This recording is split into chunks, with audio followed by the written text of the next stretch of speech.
Bismillahirrahmanirrahim. Qala Syekh Abdul Qadir Jailani radhiyallahu ta'ala anhu wa radahu ma wasaltu. Boleh direkam, boleh ditulis, ya, boleh rekam, tulis, jadi nggak cuma lewat doang. Ma wasaltu ilallahi subhanahu wa ta'ala laisa bisiyami bin nahari wala qiyaman bil laili walakin wasaltu ilallahi subhanahu wa ta'ala bil kiram bil tawadhu wa bis salamati sudur. Berkata Syekh Abdul Qadir Jailani radhiyallahu anhu, ma wasaltu, saya yang namanya Syekh Abdul Qadir, saya yang namanya Abdul Qadir ini bahkan diberi gelar oleh seluruh para wali Allah bernama Sultanul Awliya, pemimpin para wali. Saya Abdul Qadir ini tidak diangkat derajatnya oleh Allah la siyaman bin nahar, bahkan dicintai oleh Allah, jadi walinya Allah, bahkan menjadi pemimpin para wali, bukan karena saya banyak puasa di siang hari, bukan saya sering puasa di siang hari, bukan karena itu saya dapat derajat Allah. Paham tuh? Bukan karena seorang itu jadi rajin puasa terus orang itu jadi hebat, bukan. Terkadang saudara nggak cuma dia puasa, ya, amaliyah dalamnya lebih dalam daripada puasa. Paham dong? Kenapa? Karena banyak hal orang untuk ilmu ini lebih afdol daripada puasa. Orang untuk ilmu lebih afdol daripada sholat. Mudah apa? Siapa ngomong Habib? Imam Nabi, Imam Syafi'i, ada Rasulullah. Kata Syekh Abdul Qadir radhiyallahu ta'ala anhu, saya tidak diangkat oleh Allah Subhanahu wa taala berkat karena sebab saya banyaknya puasa. Siyaman bin nahar, siang hari saya puasa terus diangkat. Wala qiyaman bil lail, bukan juga saya diangkat derajatnya Allah karena sering bangun malam saya ibadah, tawajjuh, tafaqquh ila Allah Subhanahu wa taala fil layali, di setiap malam, bukan juga. Kalau Anda pengen tahu, kata Syekh Abdul Qadir Jailani, dikasih tahu, Anda pengen tahu saya diangkat derajatnya oleh Allah, bisa secepat ini diangkat oleh Allah Subhanahu wa taala karena sebab tiga hal ini. Jadi yang disampaikan Habib Husain bin Abdul Rahman Al-Atas tadi, wa akhil Habib Husain bin Abdul Rahman Al-Habsyi, punya keutamaan masing-masing, menunjukkan betapa pentingnya menancapkan di hati kita suluk kemuliaan dalam adab ketika kita ingin cari ilmunya Rasulullah SAW. Karena kenapa? Ganjarannya terlalu besar, sehingga kalau antum cuma main sepele-sepele itu pengajian majlis taklim, sehingga ganjaran itu al-ajrun bi qadri ta'ab, tergantung balasan itu tergantung bi qadri ta'ab, sesuai payahnya kita, sesuai himmahnya kita, semangat kita. Maka kata Syekh Abdul Qadir, saya diangkat oleh Allah menjadi wali Allah ini bukan karena puasa siang hari, bukan juga karena sering puasa, sering ibadah di malam hari, akan tetapi saya diangkat derajatnya oleh Allah. Walakin wasalatu ilallah bikasrati nana, sebab tiga ini. Yang pertama, bil kiram. Kalau pengen tahu saya hidup saya susah, tapi susahnya saya tidak seperti susahnya jadi Rasulullah, kakekku Rasulullah. Karena semua yang Rasulullah diminta diberikan. Wah, karena begitu juga saya lakukan. Bil kiram ini adalah cara paling cepat orang, walaupun dia bukan rajin megang tasbih, walaupun mohon maaf dia bukan rajin sering sujud, mohon maaf juga dia bukan orang rajin duduk di masjid, etikaf, bukan. Dia orang kerja di kantor, dia orang pergi kemana aja dalam urusan duniawi, tapi dia bisa diangkat derajatnya Allah, bahkan juga menjadi orang yang lebih hebat daripada orang-orang ahli ibadah. Adalah yang pertama, bil kiram, dia dermawan. Ini Habib Muhammad bin Husain Ba'bud dulu saya, beliau yang ngajarin saya, ya, dari tahun 80-90 saya sudah menikah sama saya punya saudara. Itu saudara sampai ke anak beliau yang besok hallnya kali kita bacakan Fatihah setelah hall Abu Bakar besok. Jadi kalau antum pergi ke Gresik, kemudian antum pergi ke Lawang, cuma 1 jam dari Gresik, antum ke ziarah ke makam ini, antum punya sanad ilmu antum yang dapat ini dapat ilmu saya dari guru-guru saya, dan beliau saya sampai kepada Rasulullah, dan beliau guru daripada Abu Yazid Muhammad bin Alwi bin Abbas Al-Maliki Mekah. Bahkan Abu Yazid Muhammad Al-Maliki minta kitab, ijazah beberapa kitab dari Abu Muhammad bin Husain Ba'bud. Dan perlu dicatat, pondok pesantren Habaib pertama tertua se-Jawa Timur adalah pondok pesantren beliau. Ini pondok pesantren Darun Nasyi'in sama beliau. Saudara, kiram dermawan itu diajarkan oleh guru saya, walaupun dalam keadaan susah, hendaknya kamu berikan, tolong orang, senangi orang walaupun dalam keadaan susah, ya Muhammad, ukhruj min hadzal mahal, keluarlah kamu dari ini pondok, ya, yu'tilna, berilah kebaikan kepada banyak orang walaupun dalam keadaan susah dirimu. Yang kedua, la tukhallifun nas, jangan kau susah repotin orang lain, jangan kau biasa repotin orang lain. Itu guru saya ajarkan, dan itu bukan amalan orang-orang, tapi itu amalan pribadi saya, dan itu bernisbat kepada apa yang baru saja disampaikan. Bil kiram, mengangkat derajat seseorang itu cepat, luar biasa. Antum kerja di kantor, hari ini antum apa? Sales, besok Allah angkat antum jadi manajer. Percaya atau tidak, Allah angkat derajat antum di sisi Allah yang mulia, bukan yang rajin wiridnya, bukan siam bin nahar qiyamil lail, bukan, tapi kiram, orang yang dermawan, orang yang sering baik sama orang lain, ngasih, senengin, nolong, bantu. Apalagi itu adalah orang-orang yang mulia, guru-guru, orang tuanya, guru-gurunya. Allahumma shalli ala sayyidina Muhammad wa ala ali Muhammad. Ya, faham? Antum hari ini sales, besok Allah angkat antum jadi manajer. Hari ini antum manajer, besok Allah angkat antum jadi ownernya, antum jadi pemiliknya, antum jadi pengusahanya. Yakin, percaya atau tidak, semua yang datang dari Rasulullah SAW bila hijab, tanpa ada hijab. Lakin tinggal bagusin hatinya, bukan cuma dermawan tetap itu mengangkat derajat yang luar biasa, tapi ada juga, yaitu apa? Tawadhu. Yang kedua, kalau pengen cepat diangkat derajat sama Allah, ini berkesinambungan nih antara seorang yang dermawan, karim, sama orang yang tawadhu. Enggak terus kemudian dia karim, dermawan, tapi dia sombong, ya enggak? Paham dong? Ya, la'natullah 'alal mutakabbirin. Allah laknat bagi orang-orang mutakabbirin. Tapi bertawadhu itu mengangkat derajat. Kemudian kalau kita sudah jadi orang tawadhu, ini berkesinambungan antara dermawan dengan tawadhu, ini mengangkat derajat. Tawadhu itu gimana, saudara?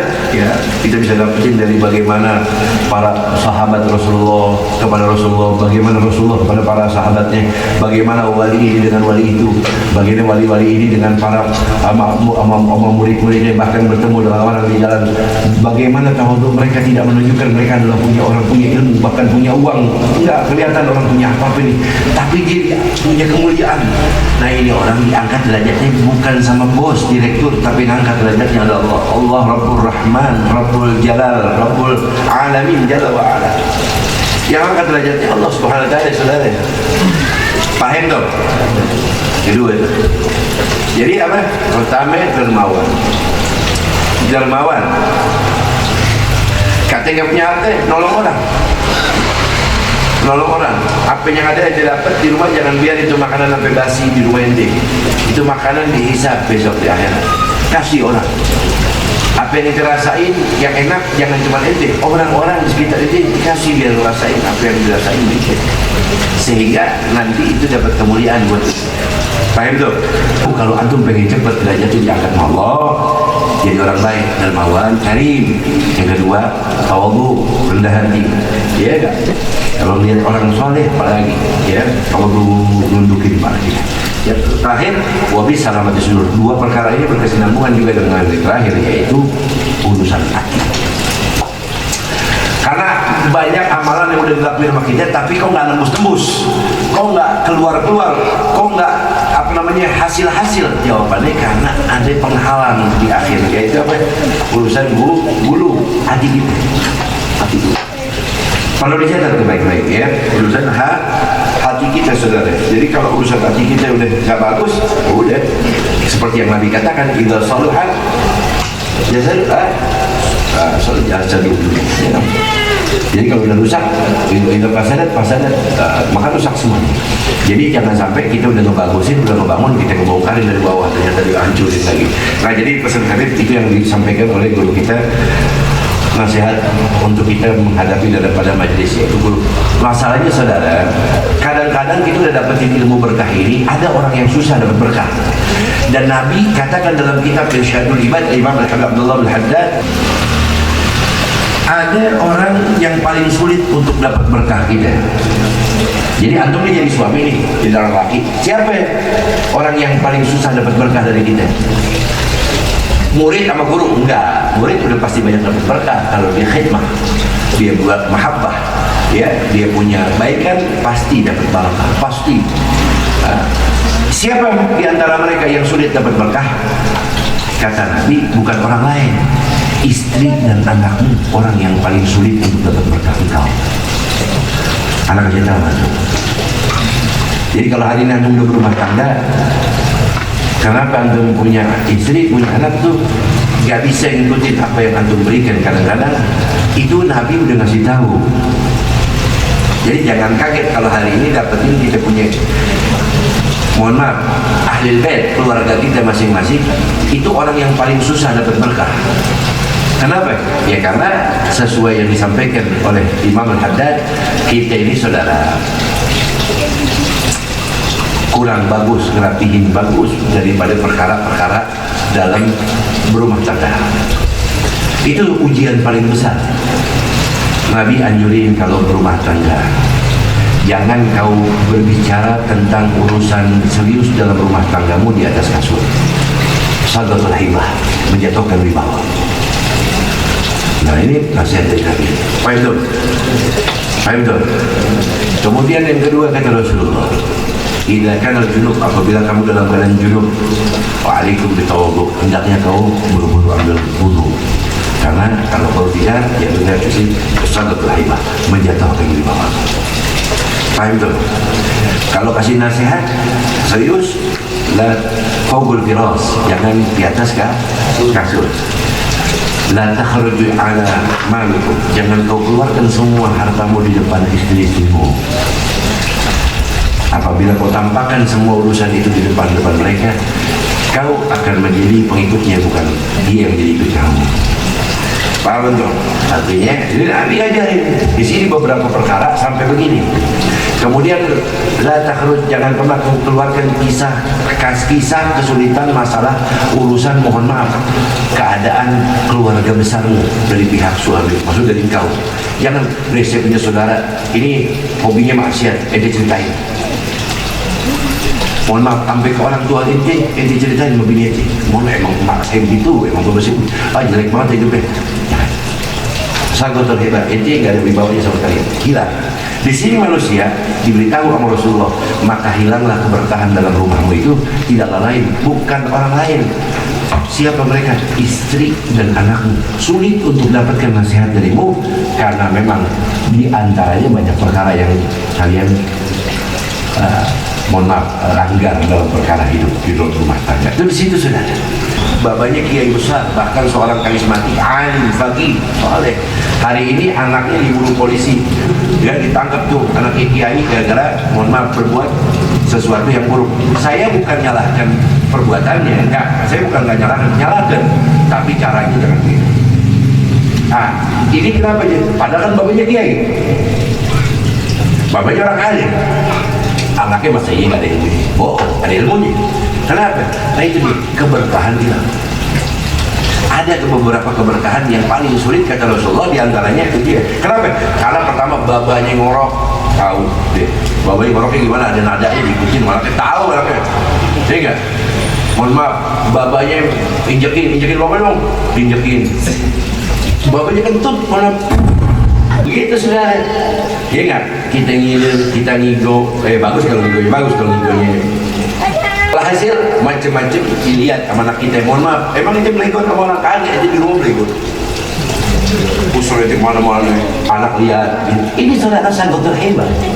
Kenapa keberkahan itu kan? Karena dia udah ngelihat dari apa, dalam ilmu fikih disebutnya ilmu memandang daripada suduriyah, apa zahiriyah. Dia cuma melihat ini saya punya suami saya, ini lah di luar dia manajer, di luar dia jenderal. Di sini, orang kentutnya saya tahu nadanya gimana, baunya saya tahu, udah ciriin. Bagaimana saudara? Kenapa? Dipandang sama dia zahiriyah.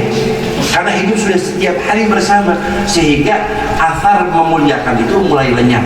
Daripada sisi sini kita ngaji, bagusin amal ini, jangan sampai nggak dibagusin untuk punya keluarga. Jadi udah bagus urusan ini, insya Allah bagus urusan keluarga kita, amin. Dan fadail amal yang didapat dari majlis ini, saudara, majlis manapun, di majlis ta'lim ilmu manapun, selagi thariqahnya ahlu sunnah wal jamaah, thariqah yang tidak merusak daripada keburukan-keburukan untuk sesama muslim, maka saya beritahukan, anda yang tercatat meninggal dunia dijamin, yang menjamin siapa? Nabi husnul khatimah, dan di antara mereka selamat atas umatku yang hidup di dunia, meninggal husnul khatimah adalah mereka yang hidup di dunia berhubungan dengan majlis-majlisku, kata Nabi Muhammad SAW. Yang terakhir, wa maziyatihi, dan kelebihan yang mereka dapat apabila hidup di dunia rajin, bersedih, ikhlas, duduk bahkan khidmat dalam majlis, maka ketika sakaratul maut akan aku datangi mereka semua, umat itu akan kutuntun mereka semua mengucap kalimat la ilaha illallah, yang hakiki, nikmat yang paling sesungguh-sungguhnya di atas nikmat. Kapan? Saat kita nazak sakaratul maut, di mana kata Nabi mereka mendapatkan keamanan dan keselamatan. Siapa mereka yang hidup di dunia, duduk di majlisku dan kemudian ikhlas hatinya, maka ketika mereka sakaratul maut didatangi Nabi Muhammad SAW. Nabi Muhammad datang ke antum, nuntun antum, ente siapa?